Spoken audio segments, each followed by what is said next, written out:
I have an interesting study here. If I had better resources, I would try to do a Camtasia or something. I don't know if people can even see that, but if you can get the title and then the authors, you can bring it up on your own. It's NIH, so it's free. You don't need a membership. It's National Institute of Health. I can't really bring up a citation. This is where it was published. Military Medicine, 2016, October, volume 181, issue 10, pages 1348 through 1356. Just ignore the DOI. But what it talks about is a study in the anthrax vaccine. Now, I had that vaccine before the very first time I deployed to the Middle East. I had the entire series. I think it was like 2 or 3 shots, I forget. But interesting to find out that they found that some connections. Now, I can't find out exactly how many the initial sample was. It's not listed here. I mean, it kind of alludes to the fact that they grabbed a database, the DMSS, Defense Medical Surveillance System. It doesn't tell how many service members are in that. I mean, I guess it would be whoever is on active duty as of October 2016. I don't know if it includes medical retirements or not. There's a lot of stuff I don't know. But they found 77 rheumatoid arthritis cases, and they found 39 systemic lupus erythematosus cases. It's not discoid, that's SLE, just so people know. There are only slight differences in discoid and SLE, but the both being destructive, but SLE is a little bit more destructive. But they found a connection that, now this is a very short-term study. They looked back 1,095 days for people that had vaccines and were diagnosed with either RA or SLE. And they found that among the RA cases that they gathered in that period of time, almost 1,100 days, 17% had received the vaccine. This is above chance.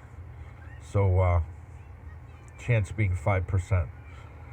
And again, you look at the systemic lupus erythematosus cases. We have 39, which is 13%.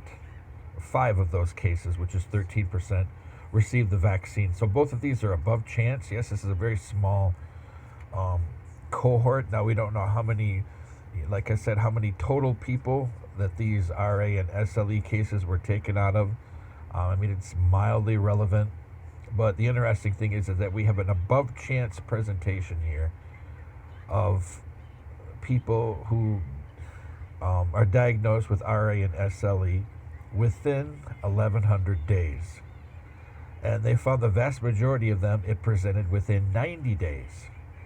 Now, like I said, this study is just about 10 years old, and it's not a long-term cohort. The best study would be, looking at these exposures to the anthrax vaccine and people developing, systemic inflammatory diseases.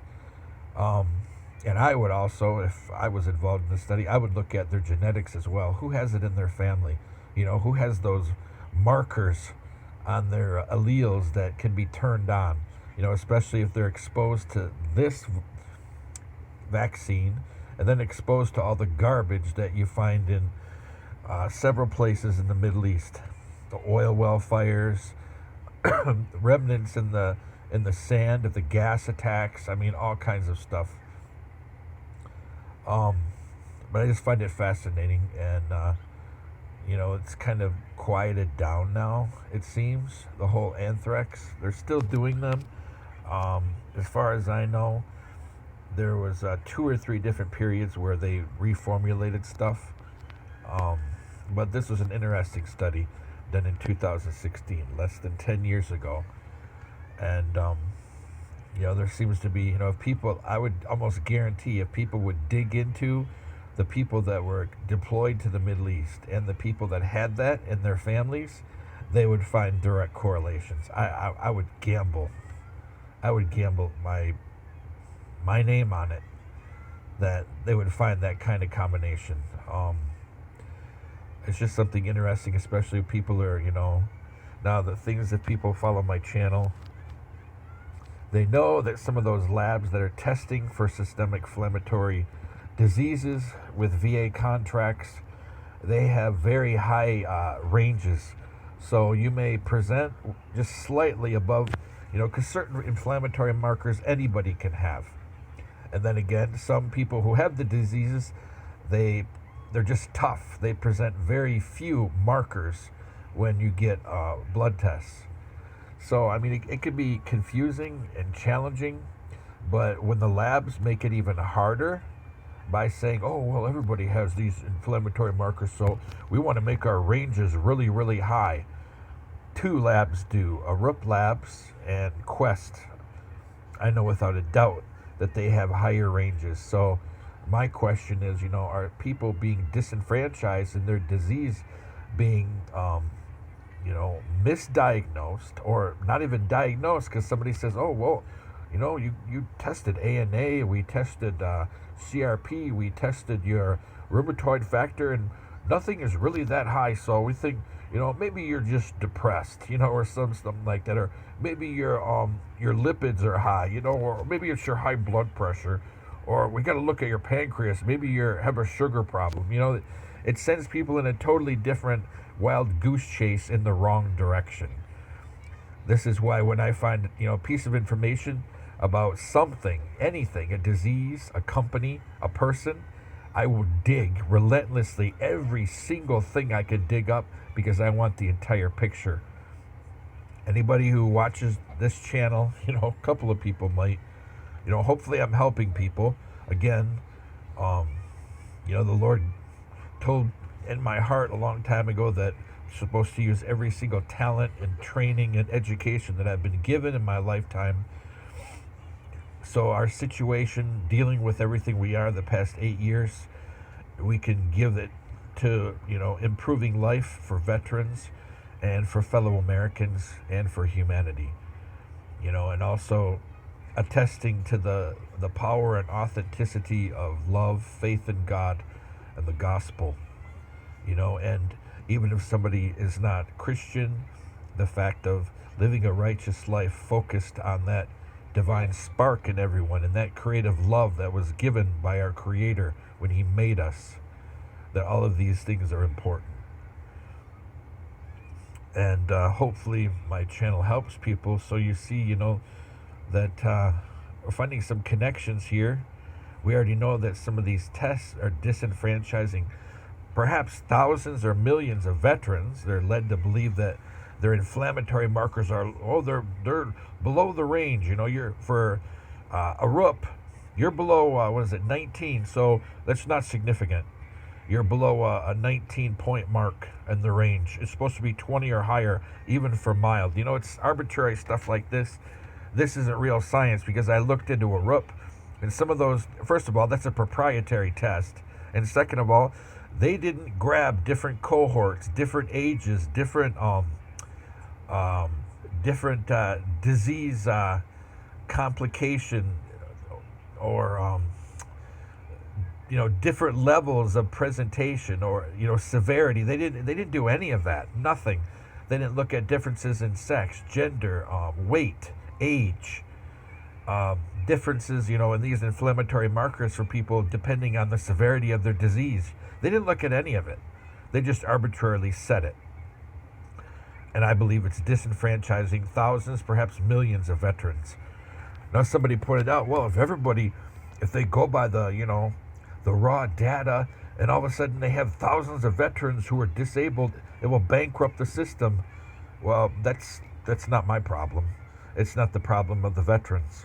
It's the problem of people who contracted with their friend's company or somebody that had the fattest, um, fattest party throwing lobbyist that grabbed the VA contract. It's not the problem of mine. It's not my concern, and it's not the concern of veterans who are presenting with these. We signed the line, and some of us signed it more than once. Some of us volunteered to be sent into harm's way. Volunteered. You know, it doesn't matter if you were grabbed or if people rejected you. No, you're needed here or there. Or no, that area's quiet now, so we're going to sit. It doesn't matter. We all served. And we have a unwritten social contract with the country and with the VA. And I'm tired of fat cat lobbyists, 1% or blue blood 1% politicians controlling what happens to us veterans and our families. I'm tired of it. And I'm tired of people, if they have wealth or if they have the right name, even in, communities in Michigan, people getting away with anything they want.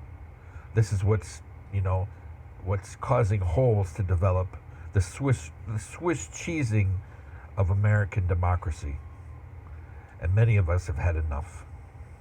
It doesn't matter, liberal, conservative, Democrat, Republican. It doesn't matter. Americans are getting tired of seeing our own country, our own values being holed up like a piece of Swiss cheese. Hopefully this helps, folks. Remember this citation, and we want to bring it up. I encourage you to look it up. Take it to your doctor. Just be careful. Some providers may retaliate, but stand for justice, especially if you're standing in righteousness, and don't back down. Don't be moved. Thank you.